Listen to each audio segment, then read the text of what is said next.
Hello, everybody. Make sure you can hear me. If you can't, please put it in the chat, although I'm sure Amanda will say something if nobody can hear me. I believe, yep, my mixer's doing its little lady thing. Technical term, that for all of us, audio experts, audio scholars. So hope you guys are doing well tonight. So I'm trying to think what's been going on in life lately, but mostly, let's see, this weekend we didn't really do much of anything, which is really nice. Just kind of sat around. We had dinner with on Sunday night with friends that we haven't seen. My old choral conductor from back when I used to sing in the chorus pre-pandemic. Her, she and her family and a couple of other people we knew from that time.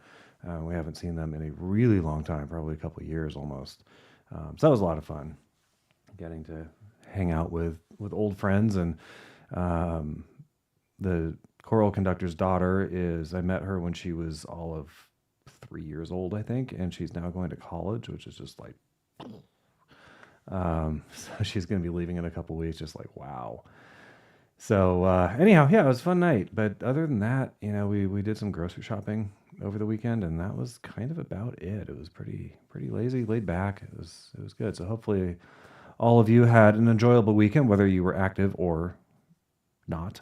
And let's see what else has been going on. We I think I've mentioned before we're getting solar put on the house later this year, so we're just kind of in a holding pattern, waiting for the roofer and for the solar company to actually give us a firm date that they're going to be out. That's exciting.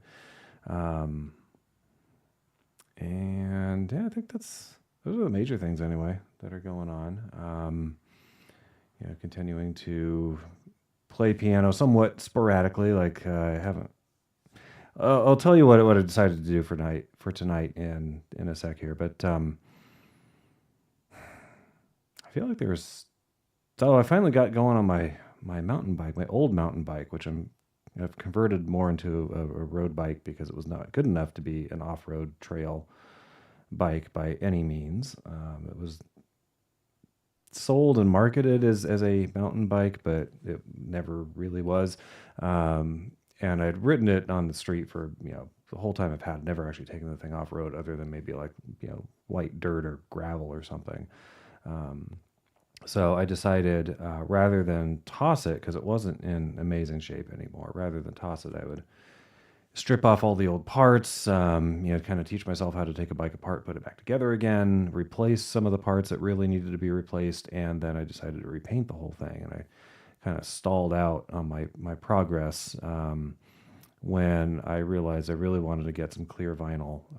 So they're basically stickers, but they're specifically designed to go on a bike frame to protect the paint job. So rocks or whatever get kicked up, they don't ding the paint. So it's been sitting for a while, and Amanda finally said over the weekend, she's like, you really ought to finish your bike. And I was like, oh, okay, fine, I guess I'll do it. So I got the vinyl on there. I just need to put the chain back on and then adjust the gear shift stuff so it shifts gears correctly, because it takes a lot of fine tuning to get it to do that correctly. So I've learned a lot about how to take a bike apart and put it back together again. And one of the goals was having now, a few months ago, bought an actual mountain bike, a realsies one this time. If I'm off, on a trail somewhere and something breaks, I want to have a good idea of what to do about it, and not have, not be clueless as to, it's like, okay, well, I can see this thing on this part here is broken, but I don't know what it's called. I don't know how to fix it. Now I do. So anyhow, so for tonight, what I decided to do was to go educational, because I haven't actually practiced anything. Yeah. But, I've talked about sonata form a lot on my show. I've given you guys kind of a brief sort of Cliff Notes overview of it, just enough that you have a little idea maybe of what you're listening to. And I thought for tonight, and I've been thinking it kind of all week, it might be fun to actually dissect a piano sonata, and go over what makes it tick, because the sonata form is one of the most widely used forms in classical music. So, a piano sonata obviously is going to be a sonata form almost every time, not quite, but almost. There are violin sonatas, cello sonatas. There's probably even double bass sonatas, but trumpet sonatas. A sonata could be for any solo instrument that you can think of. What I think a lot of non-musicians don't realize is that sonata form is also used typically as the first movement of concertos. So a piano concerto, violin concerto, whatever it may be, uses a modified sonata movement, and that modified form was developed by Mozart. And really, since he turned the concerto used to be, if you look at concerti by Bach, they were concert pieces. What concerto turned into was more of a showpiece for the solo instrument, and in a way, kind of a competition between the solo instrument and the orchestra. And the solo instrument usually has some florid, very difficult part to play throughout the piece. So Mozart developed a modified sonata form that he used for his concerti, his piano concertos, and so forth. And then that was further developed over the years by various other composers. So concertos use the sonata form, and symphonies. So like Beethoven's Fifth Symphony, the first movement is a sonata form. And in some symphonies, like I think the last movement of his fifth is also a sonata form, I think. I'll swear to it. I haven't looked at it in a long time. So knowing what makes a sonata tick can inform your listening across a really broad range of music, from 18th, 19th, even 20th centuries. So I've always found it really valuable, and sonata form is one of my favorite forms of music. It has the propensity to be very dramatic. It doesn't necessarily have to be, but that's part of the way the form works. It lends itself to more longer, more dramatic music, rather than maybe lighthearted or whatever. So I thought I'd kind of dive into it a bit. And I thought that I would use one of my own sonatas as an example, more because I am far more intimately familiar with it than I am with any sonata by any other composer. There's a lot of sonatas out there, but yes, obviously I know my own much better than anybody else. And depending on time, I might play, or go into the other couple movements for it. So let's see, let me switch the camera over to the piano view. There we are. So now when I look at the camera, unfortunately, the mic is going to be, kind of in my face, but at least when I look at the camera, I'll be talking right into it. And unfortunately, I don't think, Amanda can correct me if I'm wrong, I don't know if I have an easy way to share images from my screen. I know she's created a 2-up view, which looks exactly the same as the 1-up view. I forgot about the applause track. Sorry. When I go back to the 1-up view, it plays that applause track. So yeah, Amanda's the resident expert on OBS. So Amanda, if there's a way I can easily split my screen, so to speak, and show what I'm seeing on my screen as in addition to, or maybe instead of the camera view, let me know. As I meant to ask before starting my show, and I forgot. So here we are. All right. So absent being able to share the picture on the screen, which really would only make a difference if you can read sheet music, because if you can't, it probably, I don't know if it would mean much to you or not. So this is a piece that you guys have heard me play a number of times on my show. This is one of a number of pieces I entitled Prelude. They were mostly shorter piano pieces, relatively simple form, usually an opening section, a contrasting section, and then the opening section again, oftentimes modified a little bit, but basically the same. And that's about all there was to it. The sonata form, from a high level, really is actually exactly that. It's an opening section, a contrasting middle section, and then the opening section again in modified form. It's just much more extended and has the possibility to be greatly extended. There are some sonatas where, well, actually, one of my very favorite pieces of music ever is a piece called Concerto for Solo Piano by Charles Alkan. He was a French composer around the same time period as Liszt and Mendelssohn and Chopin, and so early to mid 1800s. Widely regarded as one of the best pianists to ever live. Wrote some of the most unbelievably difficult piano music that's ever been written, and I'm counting Liszt and Rachmaninoff, in that comparison. Like Alkan is just insanely difficult. But he doesn't sound as flashy as like Liszt or sometimes Rachmaninoff. It's kind of odd actually how he managed to do that. Oh, Amanda says I have to set up video capture screen. Okay, yeah, I'm not gonna try and do that right now. It's not worth the time. Try and figure it out. So anyhow, Alkan wrote this piece called Concerto for Solo Piano, and it's one of a whole bunch of etudes he wrote. Etudes being a study typically on a particular piano technique, but this concerto, the first movement of it in sonata form, modified sonata form because it's a concerto. It's just there's no orchestra part. The first movement is like half an hour long. The other two movements are more like 10, 12 minutes a piece. So the whole thing is, 45, 50 minutes. But the first movement is just this monster of a movement.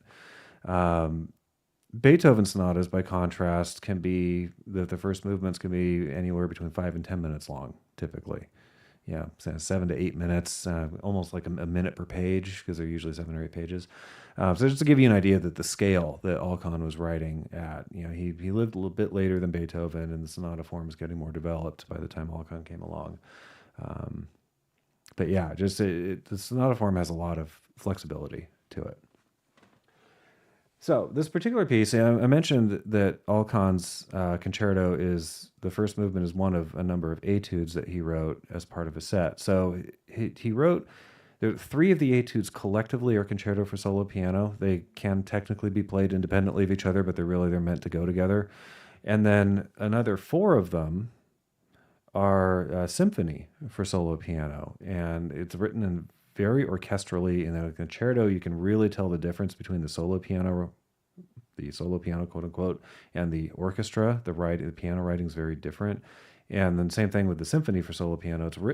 It feels very much like a full symphony, as opposed to a piece written specifically for piano. So really interesting stuff. So in that kind of vein, this sonata that I wrote is part of a set of preludes, and I very intentionally wrote these 3 that they can be played back to back and they go together, but they can also be played completely independently of each other. You don't have to present all 3 right in a row. I think it's a fuller listening experience if you hear all 3 right in a row, but you can hear any of them separately. So this first one is just called Sonatina, and probably just going to leave the... Okay, I thought I hit one of the level buttons over there when I was unmuting the mics. What was I saying? So I'm probably just going to leave this mic, the vocal mic, unmuted so I can talk as I do stuff. I might move it a little further away, give myself a little more room. So anyhow, so it's this piece.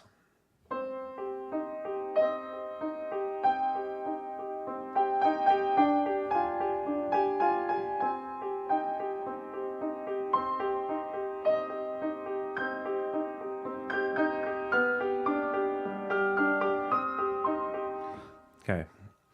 So what you have with a sonata is the first section of a sonata form piece is referred to as the... Oh, crud. Here I am going over sonata form, and I'm completely blanking on what the opening section is called. Suffice it to say, there is an opening section to it. As I sit here and embarrassingly Google it, because I remember the other two. Oh, exposition. That's what it is. Exposition. There we go. Okay. Now we're back on track. This is the joys of winging it. So, in a sonata, the first, let's just call it third for simplicity's sake. The first third of the movement is the exposition. That is where all of your musical material that comprises this piece of music, that's where it's all presented. Now, a sonata can have an introduction. This particular one that I'm going over tonight does not, but it can have an introduction. So yeah, an introduction could be just as simple as a chord progression. It could be something like...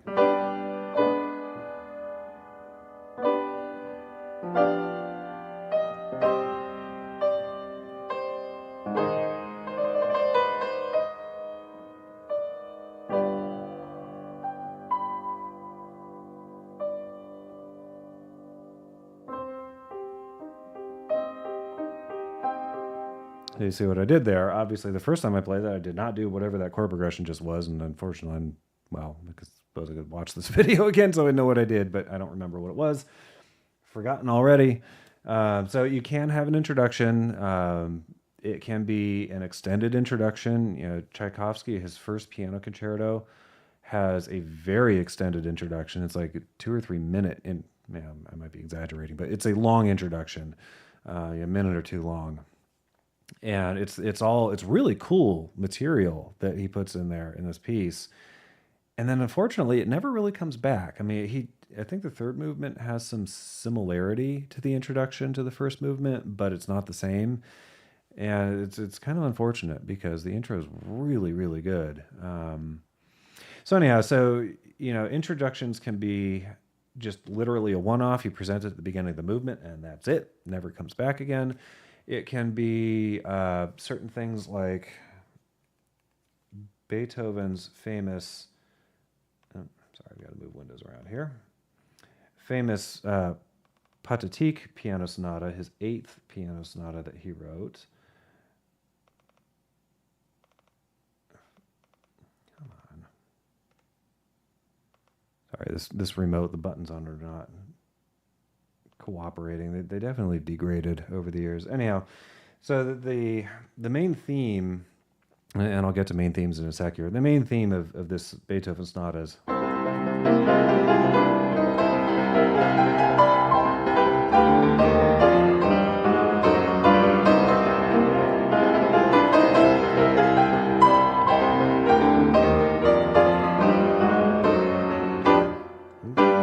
hadn't planned on playing it tonight.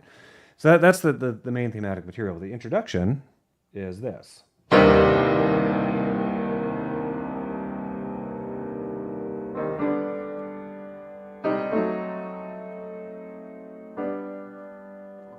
It's also extended.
so you get the idea. And there's a reason why I played that whole introduction.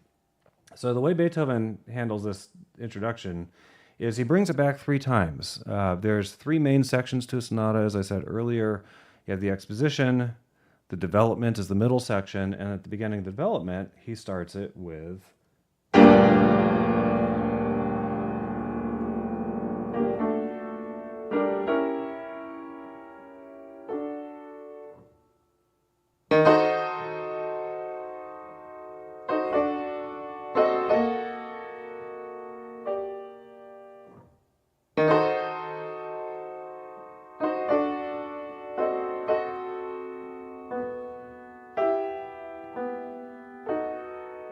That's new.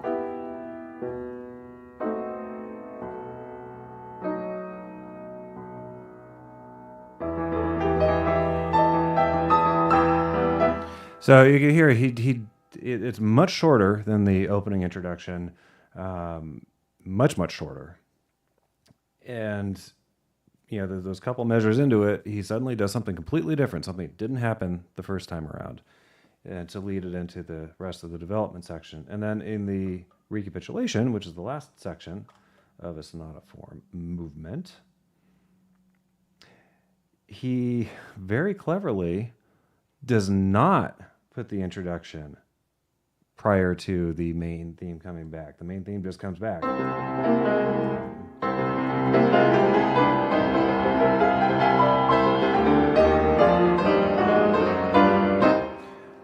What he does is he saves the third repetition of the introduction for the very end. So after you've gone through this whole piece, all of a sudden...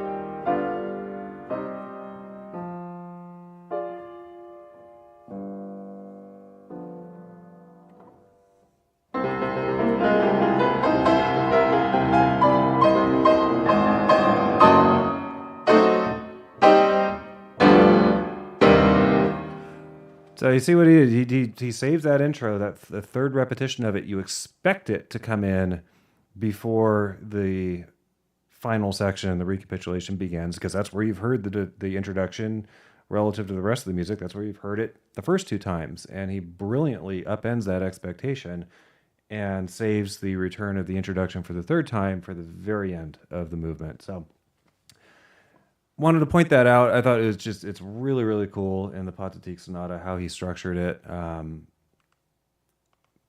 Back at my little sonata, it doesn't have an introduction, so there is nothing like that to save for the end, as it were. Hopefully all this is making sense too. I love this stuff. So a sonata form, as I started out saying, can have an introduction. Doesn't always. A lot of them don't. And this particular one by moi does not. So in an exposition section, the opening section of a sonata, you've got a few things going on. So there is an initial theme, melody. That's how you can think of that. Then after you present the initial theme, there is typically, not always, some kind of what's called a bridge, a connecting passage that links the first theme to the second theme. Because the whole idea is, if you're in the key, like in this piece that I wrote, you're in the key of C minor.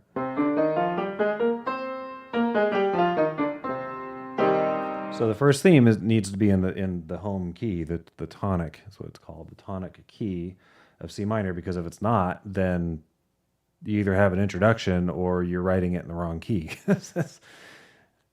That's the expectation, is that you start off in the key that the piece is written in. And keys, for those who don't know, it's a series of notes determined by the note you start on. So in this case, the note C. It's a C major scale. And so it's a series of notes or chords. Chords are just multiple notes played at once. And they're structured in a way that they lead back to whatever the tonic, the home key is. So if we're in C minor,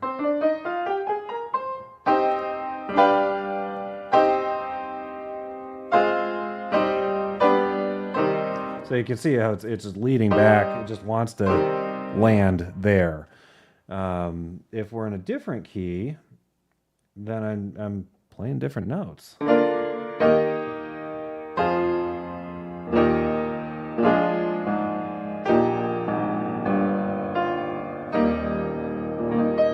The key B flat, little chord progression.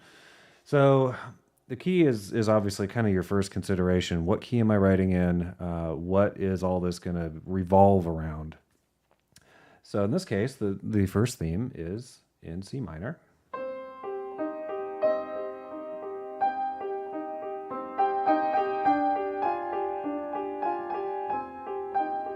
Now we have a modification of it. So what I did there is, instead of doing that up there, I played.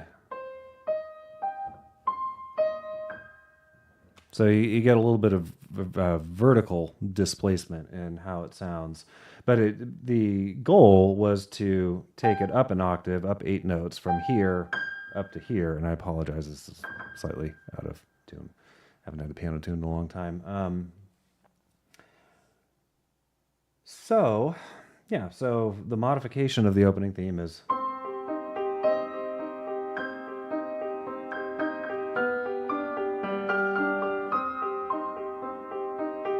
Then we have an extension.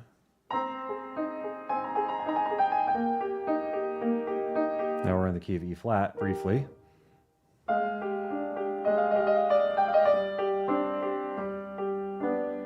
And see what I mean about chords leading you right back to C minor. Opening theme again.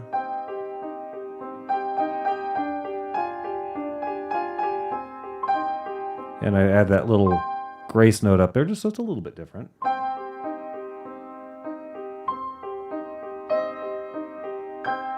Yeah, that modification again.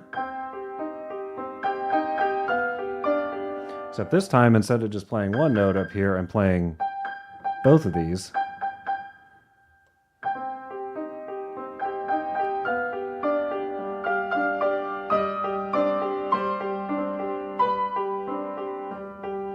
And the reason why I wrote that little passage that way, because it seems a little bit off balance, and that was intentional. Yeah, I didn't want it to land.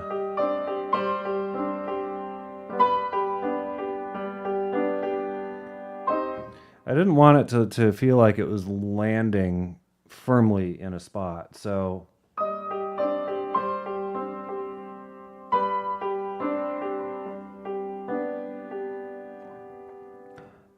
do that, and then so this is where knowledge of keys can really help, because so C minor has a number of related keys. You got C minor. It's what's called relative major, which is E flat. With relative major and minor keys, the only difference between the only difference between C minor and E flat is the note that you start playing your scale on.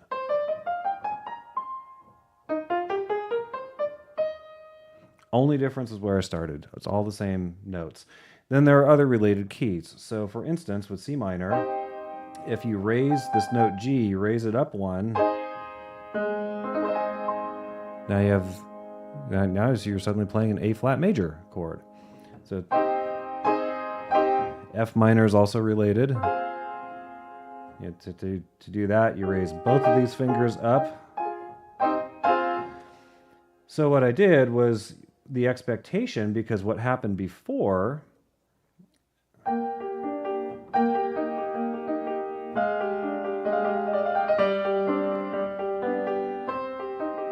let's see how that lands in C minor. So that's your expectation when you hear this bit again.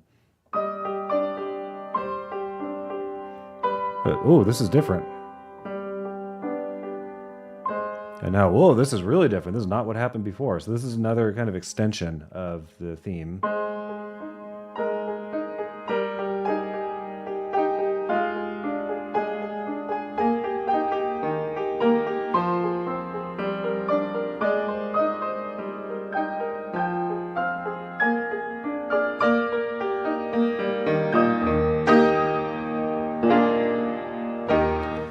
that extension does is it modulates, or it moves us out of the key of C minor into the key of E flat major for the second theme.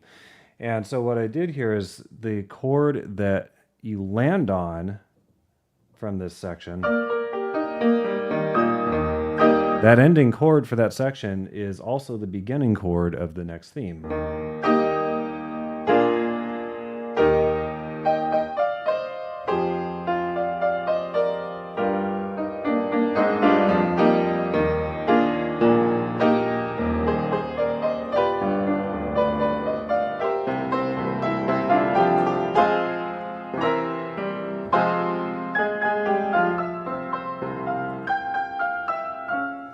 Okay, so we got a little bit to, oops, wrong button. There we go. So this is the kind of the expected thing in a sonata is that if you start off in a minor key with your first theme and or introduction, that the second theme will be in some contrasting key, and oftentimes it is the easiest to modulate to the relative major simply because the notes are all exactly the same. So how I accomplished that was by that unexpected lift up to A flat major. So it's,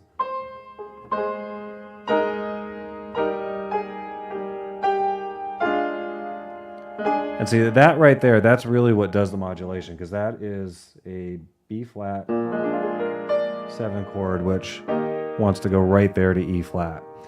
So that chord is really what does it.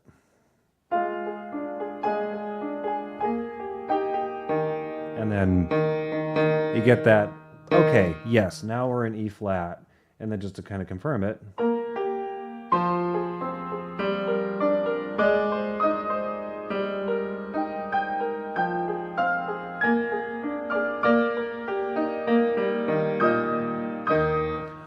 So that's how you accomplish that modulation. So that little bit really is the bridge between the first theme and the second theme.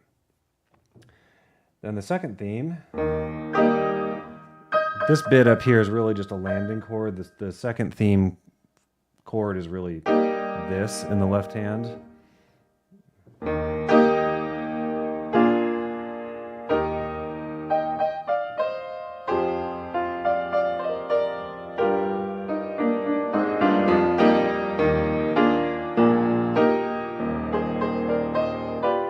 Okay, so up till that point, very firmly E flat major. And now we start to modulate again.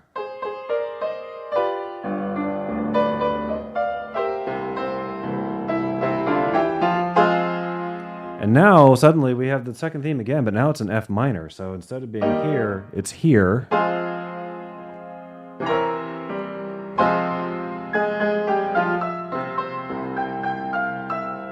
And then again, that unexpected lift.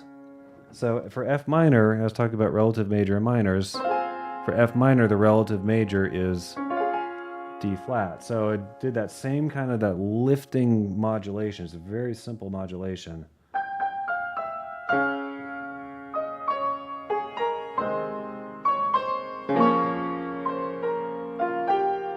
Now we're back in F minor.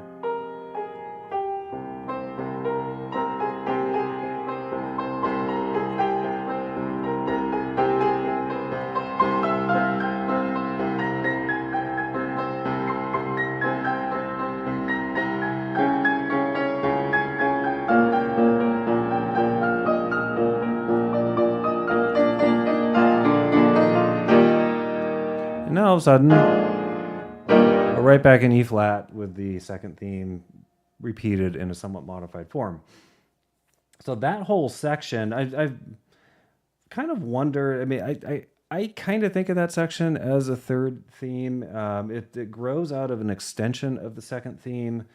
You know, most sonatas, like if you listen to a Beethoven sonata or Schubert sonata, for the most part, if they have as many as 3 themes, which actually Beethoven's Pathetique, that's playing a little bit of earlier, does, it's pretty clear divisions between the two. You know, it's like all of a sudden, oh, this is actually a little tune. Okay, this is something different. So, you know, what I did here was, let's see, where's a good spot to pick it up. So you have the second theme again in F minor now.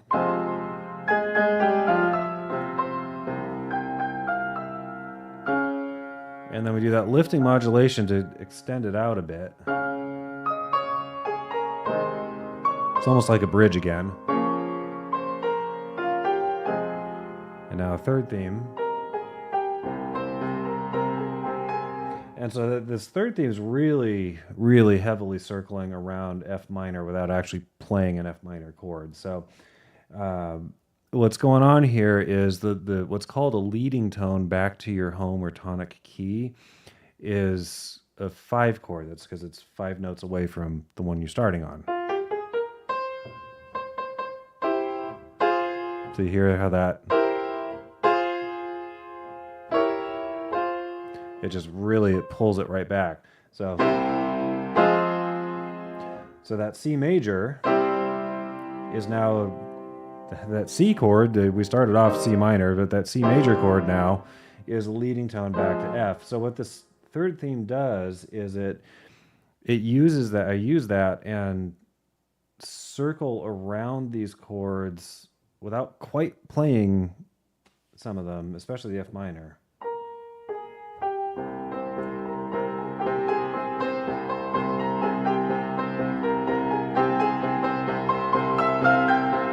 And there you get that leading tone.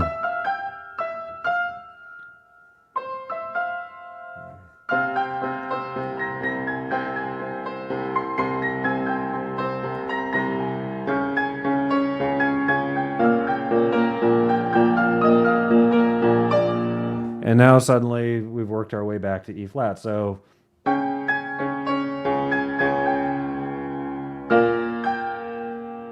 we've gone kind of from a D flat to B flat. That's basically what's going on there. So this third theme oddly circles right back to the second theme. But whereas the second theme, when you first hear it, so remember when you first hear it, it's a real firm, it's E flats in the bass, it's firmly planted.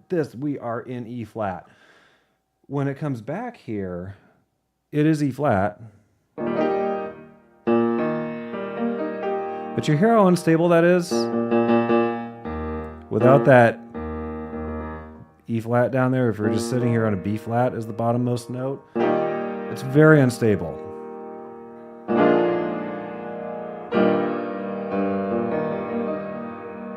And again, all of this is very much on purpose. So we have the second theme again, but presented in a little bit differently, in a little more unstable way.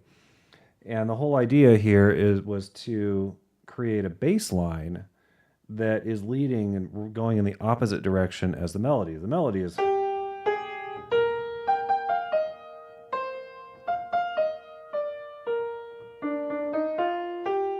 And the bass line is doing this.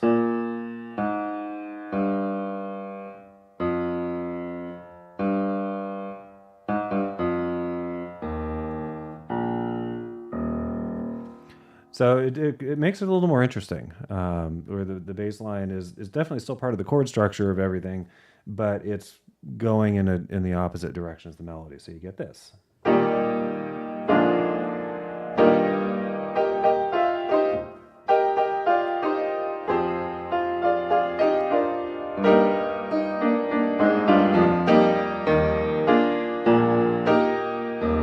And as soon as that lands there,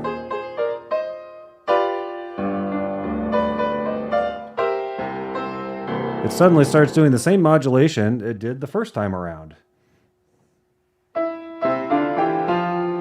And then, much like what Beethoven did in his piece, instead of going to what I did the first time, which was what it does here is, so all I did was change that to that, and then you can do this.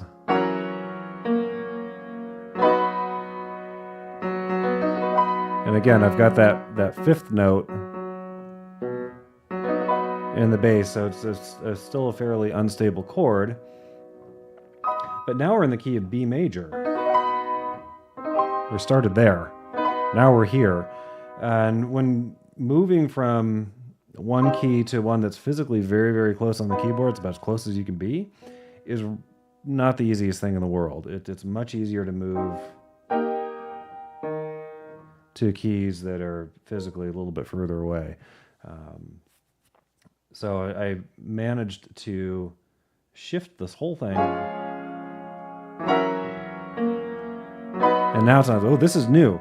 So what we have here is the lead in to the development section.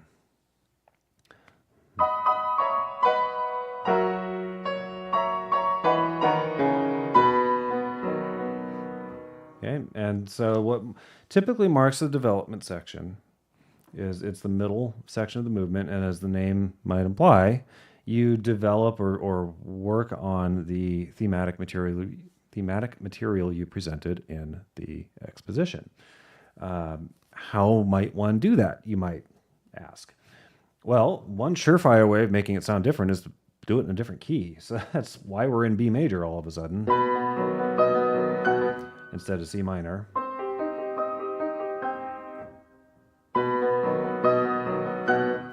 And what I did, which actually this is always the bit of this piece I have the hardest time with in playing, is what I decided to do was not only present the theme in modified form.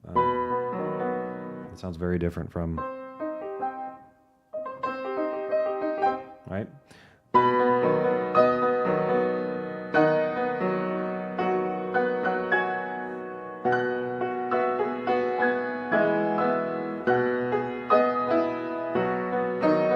So what's going on here is you have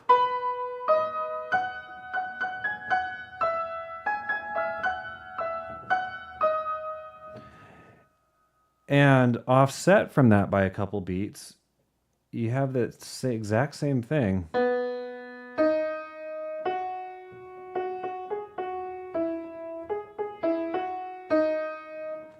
So you get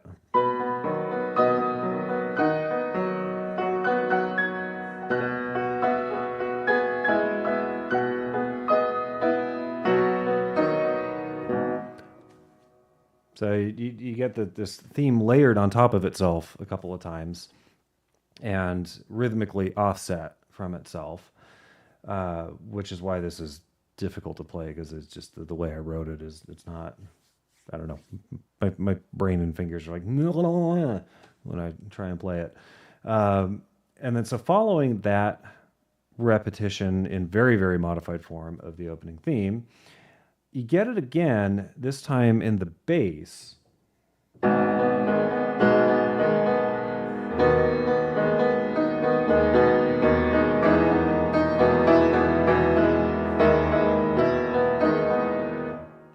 And it's in G sharp minor now, which is the relative minor of B major. So all these keys are all related. It's why it sounds like a natural progression to go from one to the next. So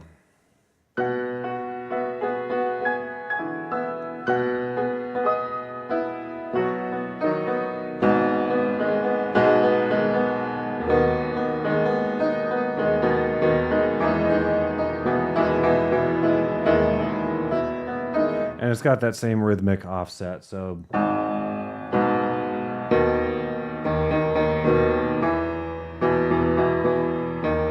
hear how different that is from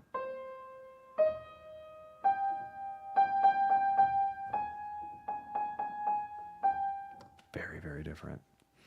So not only do you have this, where'd it go? Going in the bass, but then again, as I did in the B major little passage, in the middle of that, you can find it, you got offset by a couple beats. You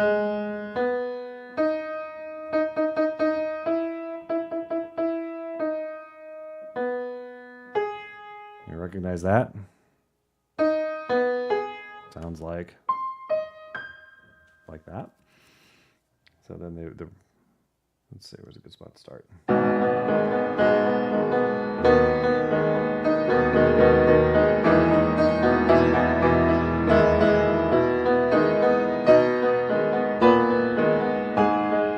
you see what I did there with the bass line. So once again, moving in opposite directions of the melody, creating some interest. Now we're just kind of shifting from G sharp minor to A major, just kicking it up a little bit. And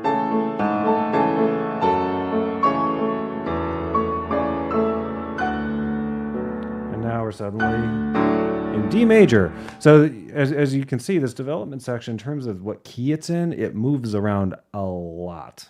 And that's one of the hallmarks of a development section is you are just constantly shifting what key you're in. You're taking the theme apart and reconstructing it in new ways. You're taking bits and pieces of it and presenting, snippets of it, not necessarily the whole thing. Or in my case, in this particular piece, layering it on top of itself a couple of times to create some more interest and to create something that sounds different. So let's see. So starting.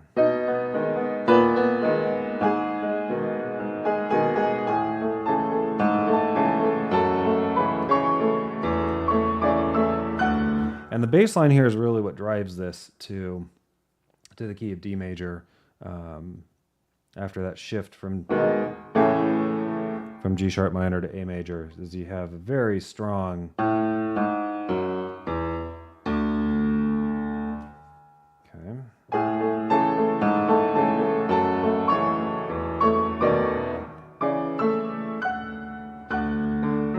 try that again.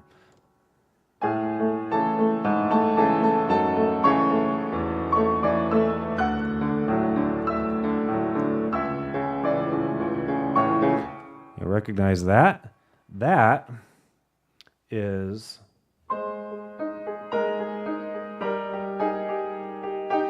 the bridge from the exposition. Very modified,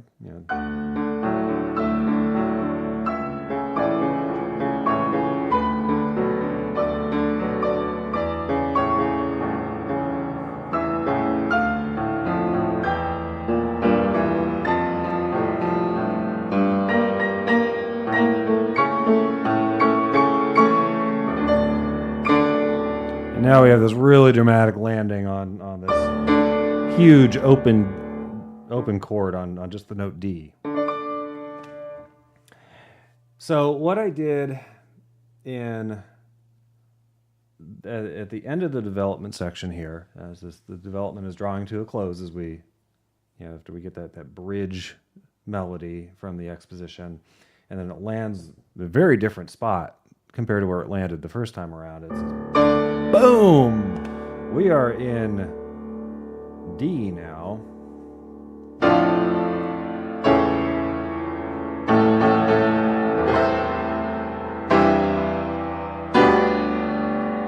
I'm creating a sequence here where it's the same thing several times in a row, but on different keys each time.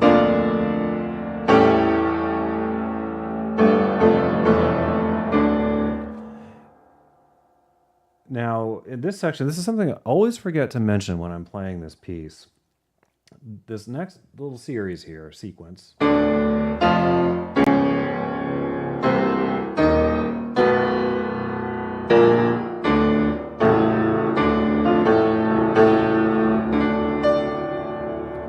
that little bit is I did it because it's just where it felt like everything was going, is a quote from Beethoven's Final Piano Sonata, also in C minor, his 32nd, the theme of which is, after an introduction, the theme of which is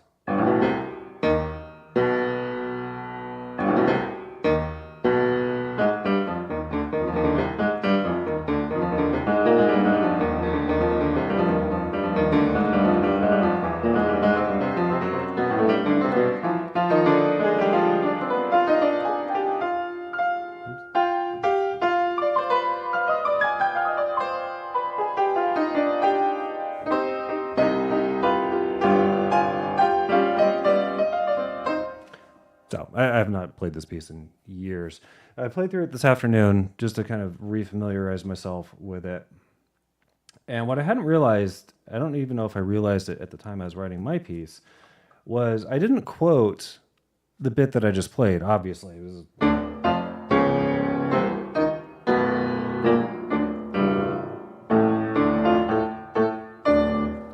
What I quoted was the beginning of Beethoven's development section to his sonata.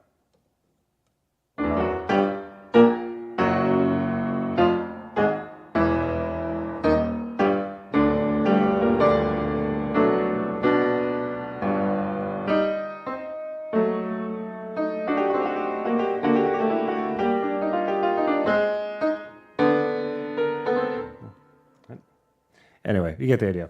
I quoted this bit.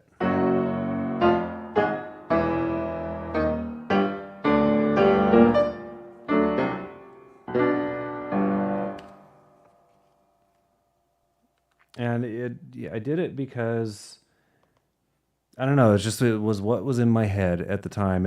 I didn't set out intending to put a Beethoven quote in the middle of this piece. It just felt like that's where it was going, and whatever I was going to come up with was going to sound very similar to what Beethoven had written, and I decided, you know what, I'm just going to shamelessly quote Beethoven. So we've got this. And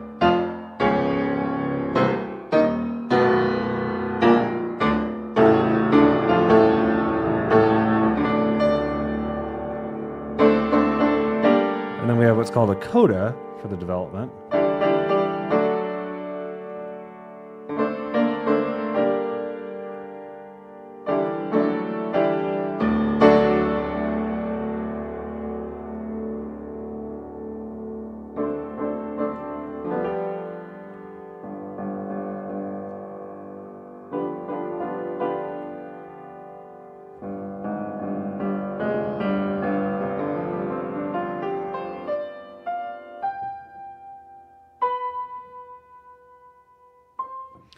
So a coda section is usually at the end of a piece. It is typically a little bit different material. It's kind of like if you've written an essay and you have a conclusion. That's kind of the purpose of a coda, is it brings it to a close. In this case, it just, I don't know, after this huge arrival, it needed something to come down from that.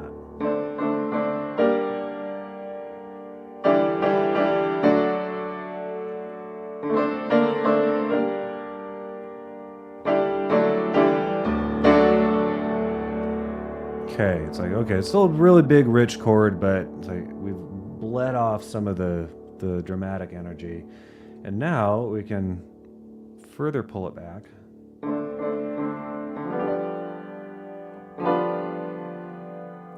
Yeah, remember I was talking about leading tones earlier? Well, this G7 chord, it's a surefire way to take you right back to C minor. Just a little bit extended.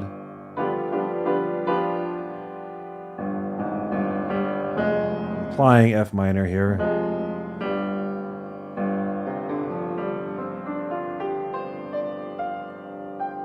And I purposely did what's called a suspension. A suspension is when the chord really ought to be this,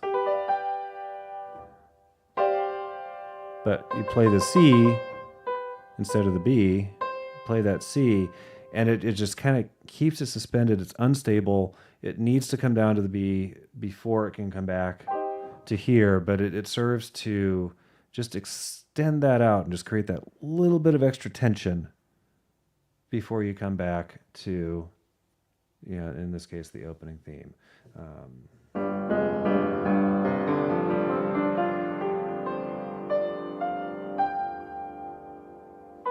And there's the B.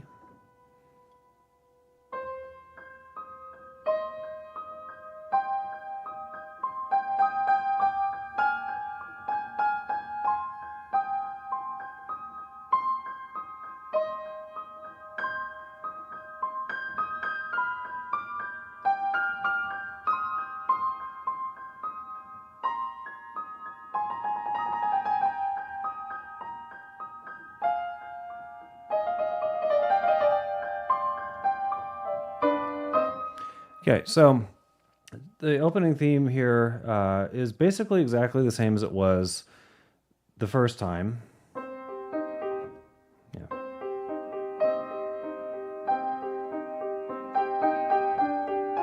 But with the left hand bumped up a couple octaves. Now, everybody's always really impressed because, oh, he's playing cross-handed, blah, blah, blah.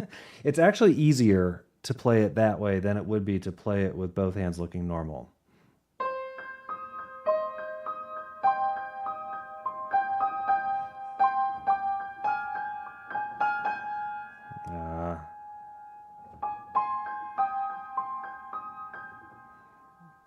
Yeah, now I'm going to start getting lost.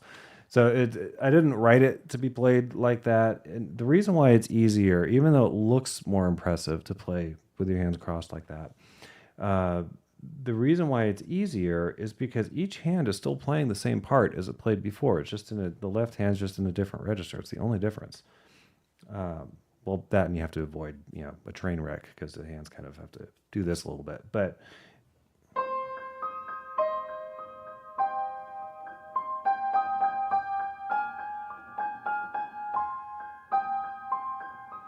this is where it gets tricky because that's the same note in both hands.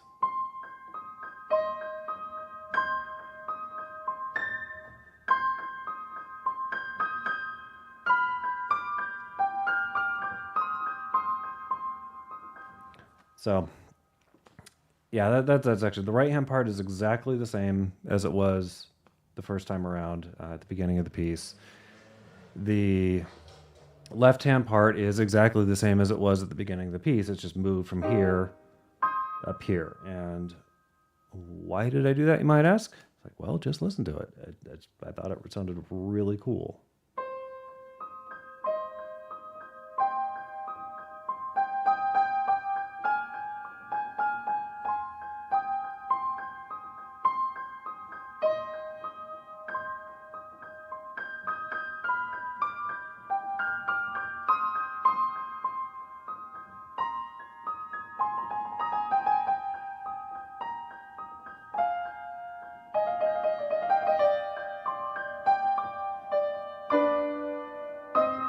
You have this bridge,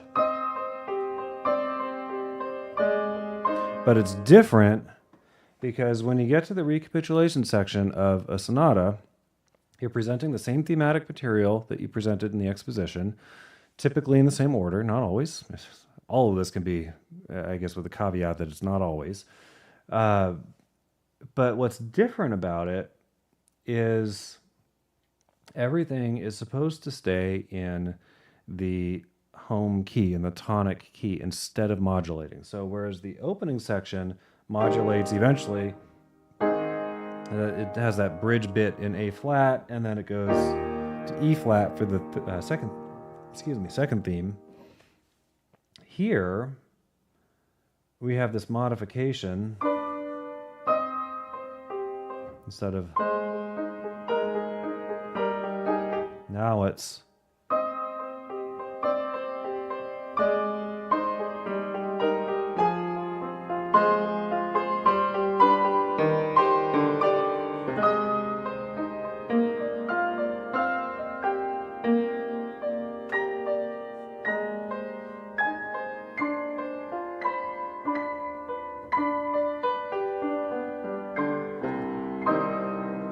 so you see, you start off, instead of A flat major, that bridge section starts off in C minor and stays there. And then as that bridge section comes to an end, instead of modulating away from C minor like it did the first time, it stays in C minor. So this landing chord is softer this time. It's not this big, loud, emphatic E flat major chord. It's a much more subdued.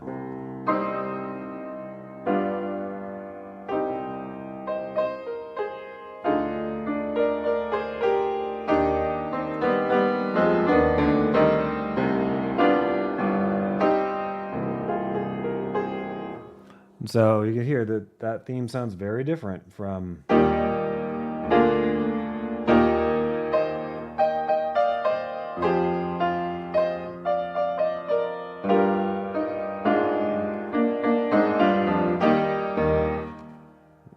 so now it is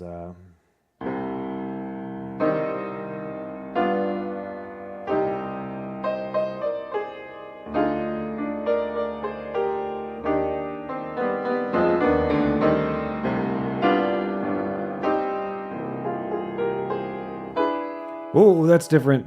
That did not happen the first time. I mean, it did kind of, but not that direction. So the reason why it goes to this chord, I mean, we're going from C minor to that has nothing to do with the chord that was just played, and it's just like out of left field. This was a case of working backwards. So what I wanted to do was ultimately, remember how the second theme, originally it comes back a second time, that little section. At the end here, I wanted that to be in C major, because we've heard the second theme in C minor.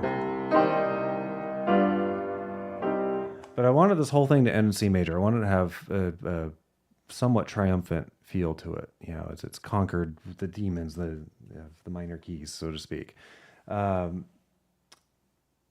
So in order to keep the rest of it, all the lead up to this eventual C major chord, in order to keep the rest of all that lead up as similar as possible to what we had in the opening, in the exposition section, I had to do this really weird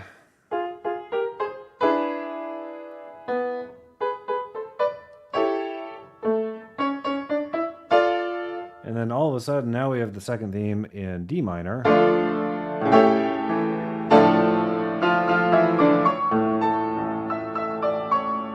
That lift modulation again.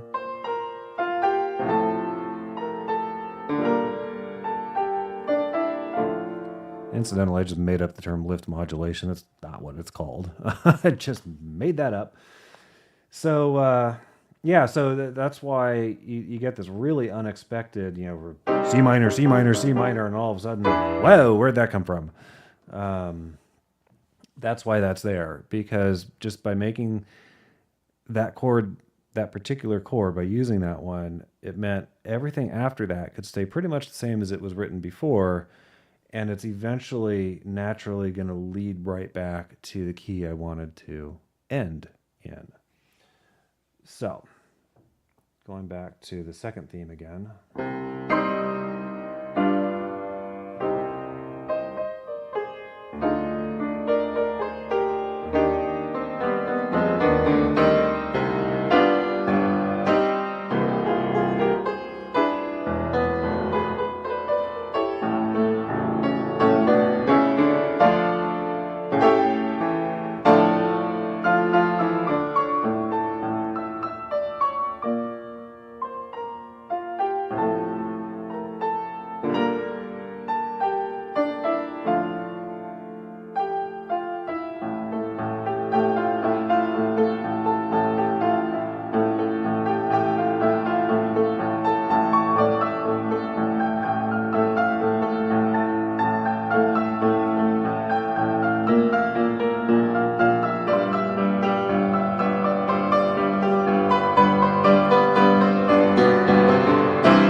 So, I promise I will play this all the way through when I'm done analyzing it to death.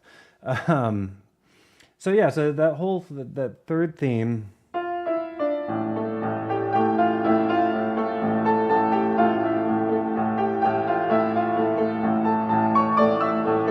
So incidentally, this is like one of my favorite things I've ever written, is that passage and the corresponding one earlier in the piece. It's so cool. I just love it.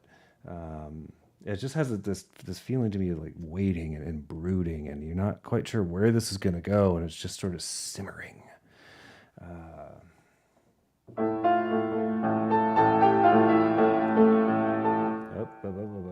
am I doing?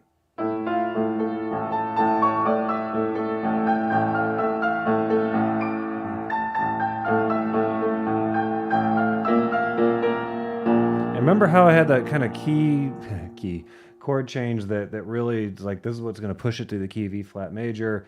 Well, here the key, Banana Man, key change is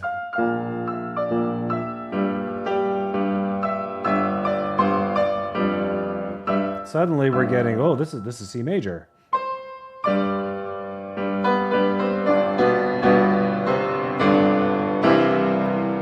So that leading tone, that fifth G, takes us right back to C. So that's what's going on there at the conclusion of the third theme.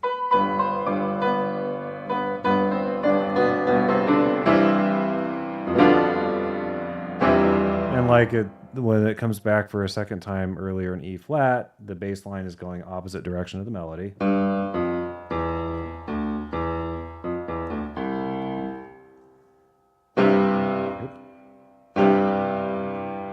That's what I'm doing wrong.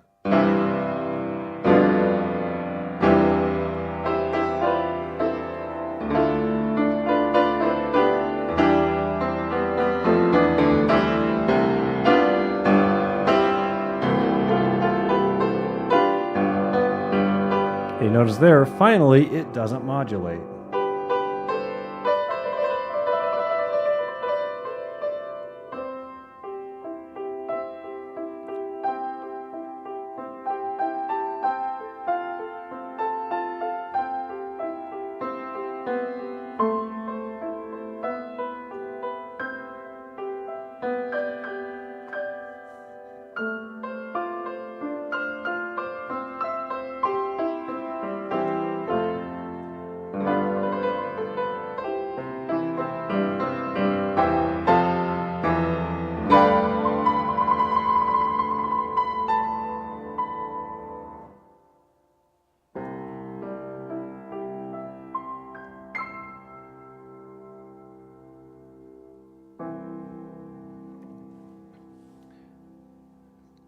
So like I said, what happens there is that section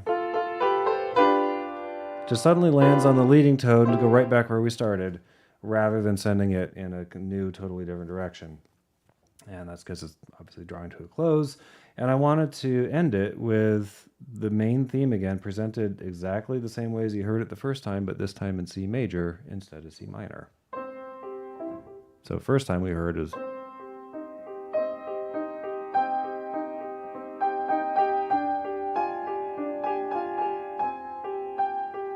Now it's...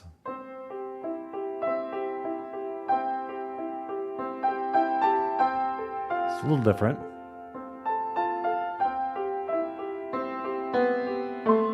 Again, creating motion with the bass line.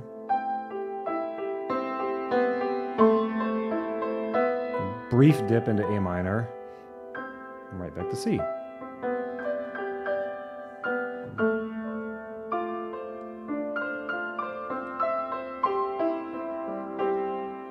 This recalls the second theme.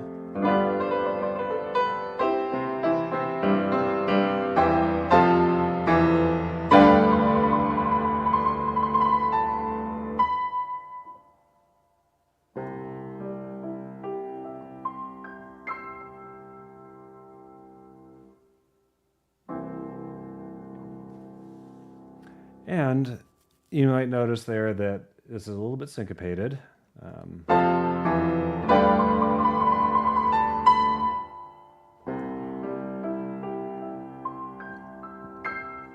There is a written in rest, just a slight delay on when that comes in, and that's for emphasis. You know, you're expecting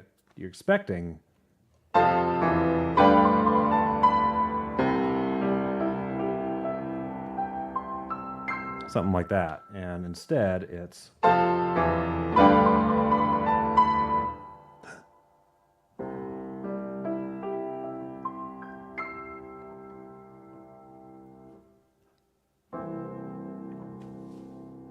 just a little offbeat, just as like, okay, now we've landed in C major. Now, okay, we're done. We're good.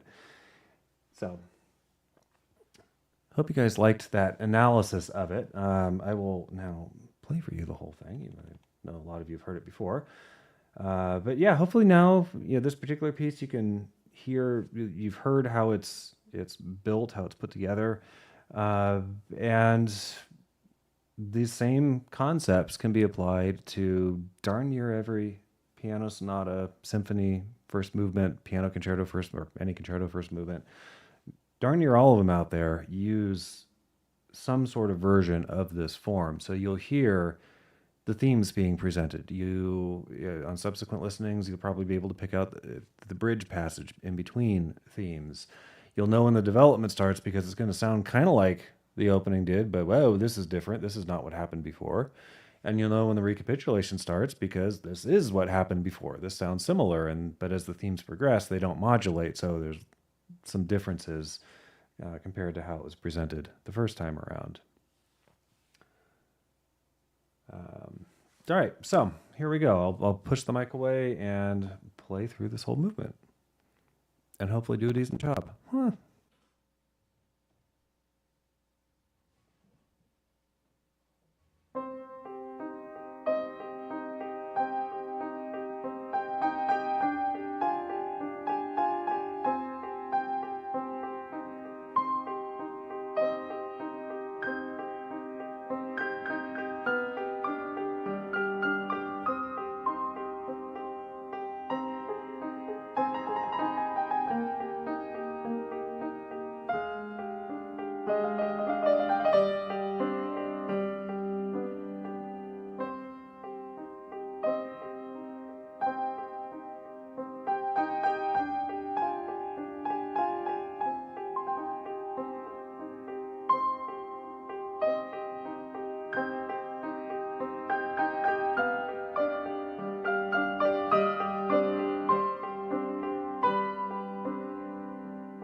Whatever.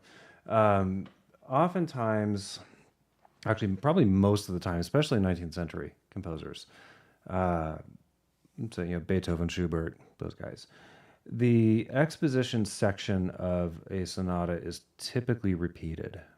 Mozart as well, Haydn. Um, I think the purpose of the repetition to you get to the end of the exposition and this there's typically a couple of chords that the first time you play it, those couple of measures lead you back to the beginning of the piece so you can repeat the exposition. The second time you play it, there's a different couple measures you play and they lead you in a different direction going into the development. And I think the reason for the repeat was twofold. It more firmly cemented the thematic material in listeners' minds. So when they hear it all again later, heavily modified from what they heard the first time, they can sorry about that car, they can more easily identify what they're listening to, especially if it's the first time they've heard it. And I think this is probably more true in Mozart's time than it was as things progressed. But I think it was also an opportunity for the performer to embellish on the exposition a bit, where they weren't really changing anything per se. They were just putting little florid little, instead of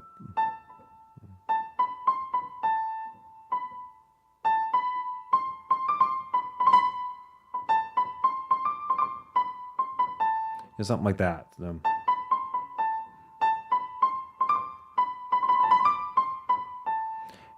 Doing little things like that.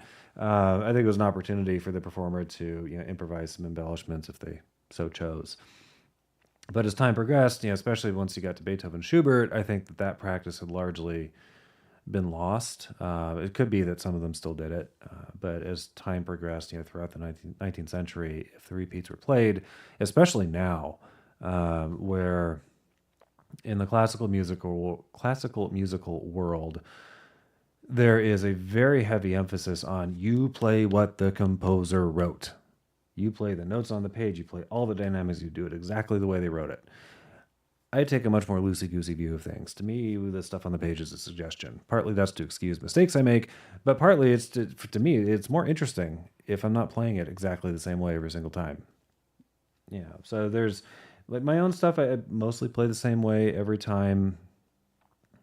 There's some variation to it, as with everything. But part of the reason why actual concert pianists are so good is because they play the same thing the same way every time. So they get really, really good. They just hone in on this is their interpretation of it. This is what they're going to do. So it's kind of interesting how as time has progressed, the improvisatorial nature, the playing a little fast and loose with the stuff that's written on the page has mostly gone away. I think part of it too is in this age of recording everything, a recording comes out of the piece exactly the way it's written. Well, that's going to be the definitive recording. That's what everybody gets compared against. It's not like it was in the mid 1800s when you'd have a memory of what it sounded like. If you could play the instrument, you could get a copy of the music and play it yourself, but there's no such thing as a recording of it. So there's no such thing as the general populace being so intimately familiar with the piece that they could instantly spot, if you did something that they didn't like or was different from what they're expecting. So, anywho, let's see. I haven't practiced the other two movements of this. I've played them before. The second movement of this sonata is little march, very much inspired by Schubert and Schumann. They wrote marches for like children's pieces. They're sprightly, fun little things that were somewhat military inspired. Military march, that sort of thing, but without the horrors of war and the much more adult perspective, more like a little kid going whoa, watching the army marching by, was kind of the intent here. But the middle section of this piece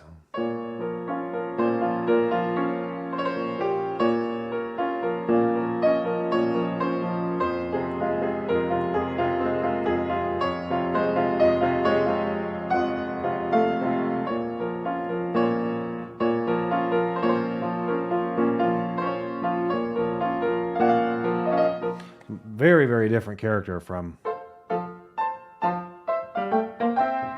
and it was obviously very much on purpose. And then the third movement is a waltz.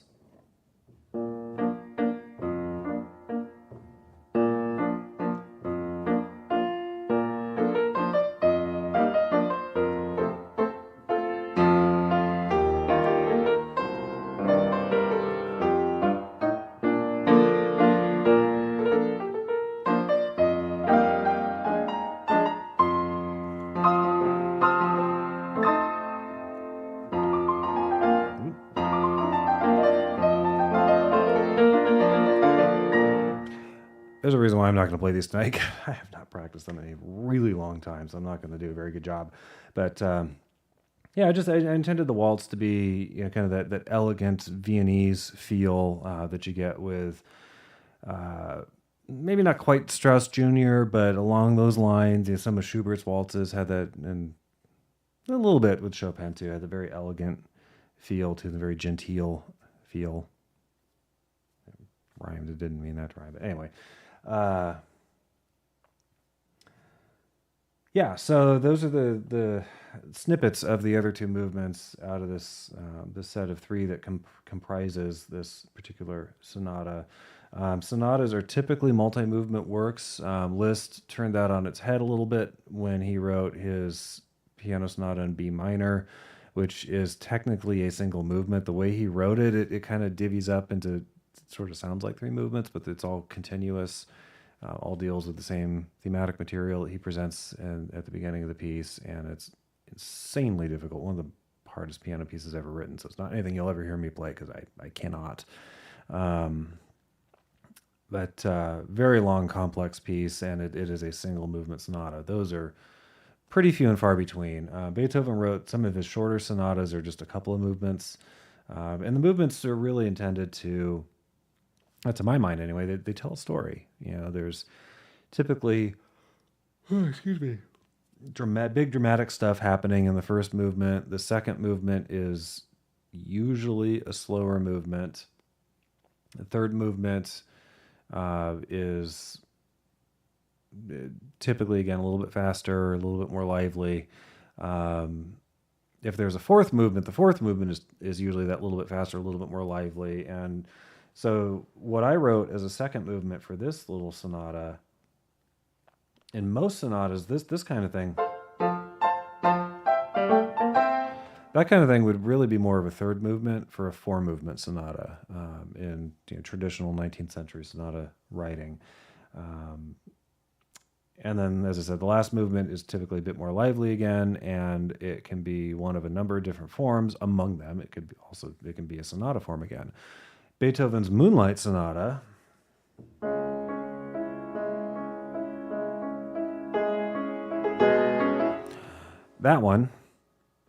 that famous little ditty, the opening movement is not a traditional sonata form. It's really, really, really heavily modified. You can You can look at it as a sonata form, kind of. You can kind of get there. It's got the sort of the main elements of it, but it's not a traditional sonata form. However, the final movement, the third movement of that piece, is a traditional sonata form movement. It's that crazy. Let's see.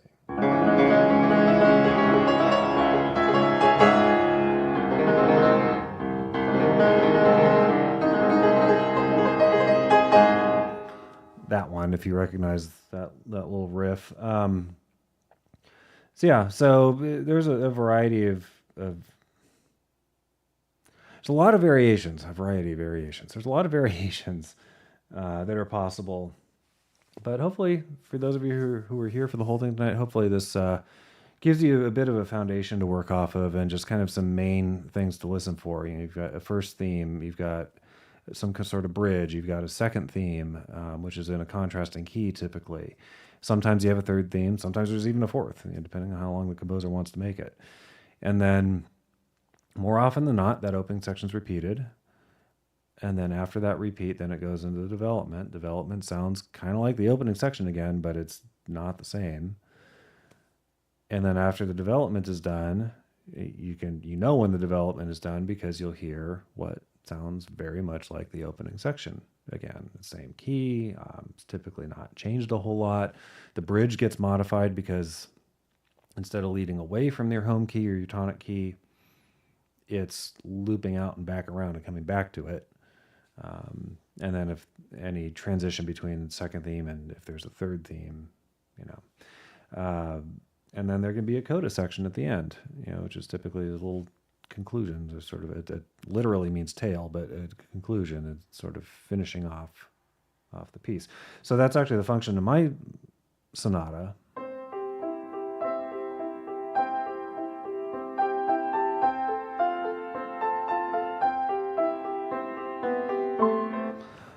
That's a coda. Even though it's the opening theme, it's very much serving as a conclusion. It's a final statement of the theme, and it's okay. We're ending this. This is, we've made a journey. We've landed in this better place than where we started, et cetera, et cetera. So that's the purpose the function that serves, not the purpose, but the function that it serves. So hopefully you guys like that. That was. I obviously I love going over this kind of stuff. This is, the sort of thing that I'm not necessarily consciously thinking about it all the time when I'm playing, but I'm picking up on a lot of it. And now I'm sure it's on YouTube somewhere. If you are interested in hearing something like this, but presented in a much funnier way, with a much more famous piece of music than my thing. Peter Schickele, who created the character PDQ Bach, which is a play on Johann Sebastian Bach, had a lot of kids, like a lot. And most of them were known by their initials, like J.S. Bach, C.P.E. Bach, and so forth. So Pete Schickele comes along, I think back in like the 1980s or something. He creates this PDQ Bach character who wrote, and he used this character to write truly horrendous spoofs of classical music and oftentimes specific compositions. So, for instance, he has one recording of a very dramatic Tchaikovsky symphony, but played on toy instruments, that kind of thing. But there is a particular recording he did as part of it was an album that he put out, a CD he put out that was styled like a radio show. And this one particular portion of it is Beethoven's Fifth Symphony, but he and another guy are announcing it like it's a baseball game, and it's hysterical.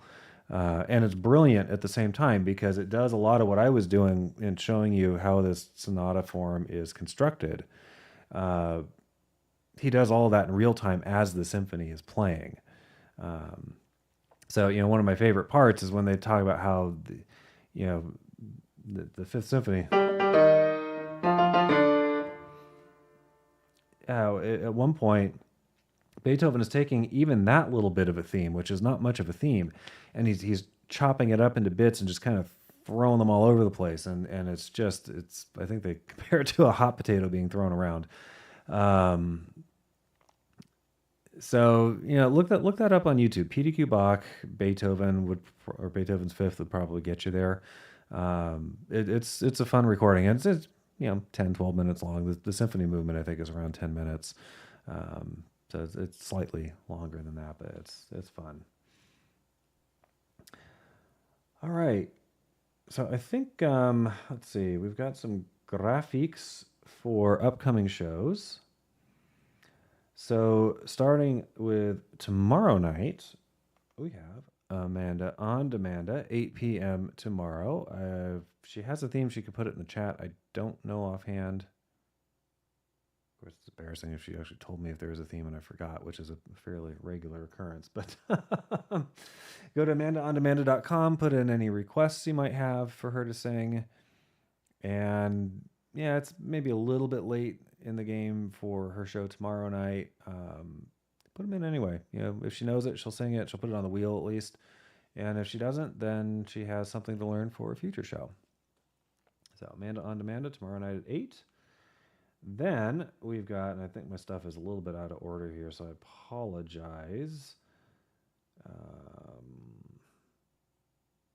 What is this? There is no date. Okay, so that's going to be coming up.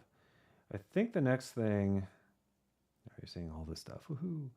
Okay, so the next thing is actually going to, come on, there we go, is going to be the next Magical Mystery Hour with Paul Carganella and Amanda Benjamin.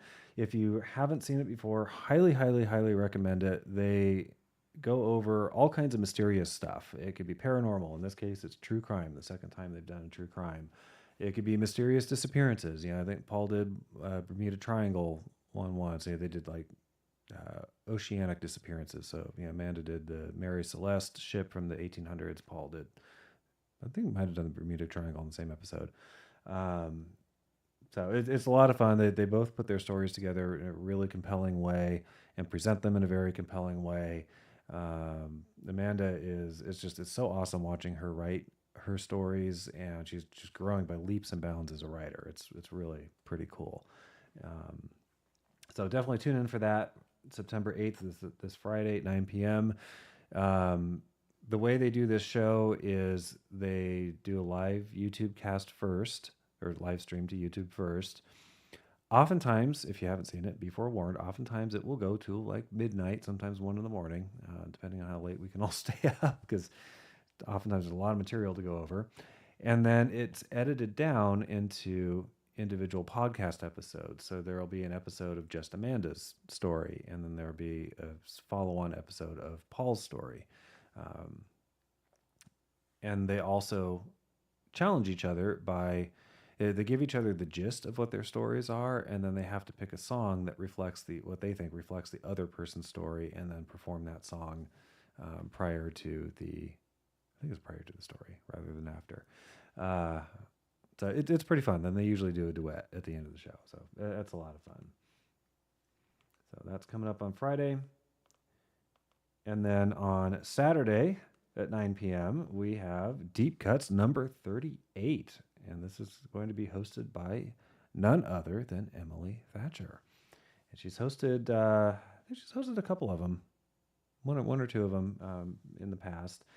And she's been a very loyal, longtime Vaudience member, tuning into all of our various shows over the last several years. And then, and just a remarkable thing to watch, she got the inspiration from all of this to try out ukulele, and she's taught herself how to play the ukulele, and now she's gotten quite good at it, and she started singing, and so she's performing songs and playing ukulele. It's just the coolest thing. So looking forward to that show on Saturday and see what she comes up with. And then after that is the next episode of Paul Carganella's Cove podcast. These episodes come out, I believe, on Tuesday nights. And actually it's the same thing with the Magical Mystery Hour. Any place that you get your podcasts, you can search for Cove Podcast or Magical Mystery Hour, and you'll find their podcast if you want to listen to the podcast version as opposed to watching the YouTube version. So that'll be coming out on Tuesday, and there's no date on here. He has done live streams of the Cove podcasts, They are typically not available to watch again right away. If you miss the live stream itself, then you have to wait for the podcast to come out. So that might be on it. I think the night that they've been on varies. I think it depends on people's availability. So there's no date on here. I don't know what night that'll happen. But if you like and subscribe any one of our Vaudacity videos, subscribe to the Vaudacity network, then you'll get notifications about this kind of stuff.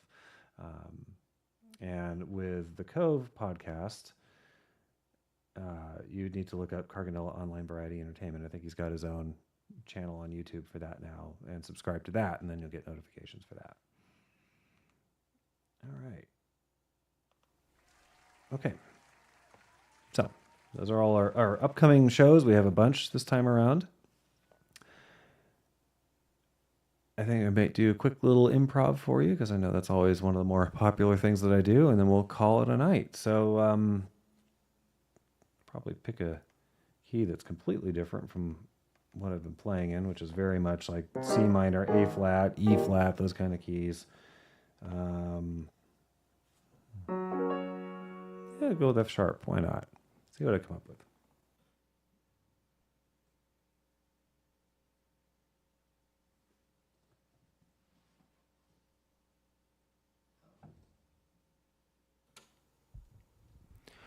Zach, Amanda can put in the chat if she's still listening. If she has a theme for tomorrow night, I don't. If she does, I don't know what it is. So.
All right on the dot. About 10 p.m., a couple minutes after. Hope you guys like that. Hope you guys enjoyed the show tonight. And yeah, I might have to, I don't know, if people like it enough, I can certainly do this with other forms of music. Sonata is one of the more complicated ones. So, any future shows that deal with different forms of music wouldn't probably take quite as long to go over them. But yeah, that was fun. I enjoyed it. Hopefully you did too. And we will see you tomorrow night for Amanda on Amanda. Good night, everybody.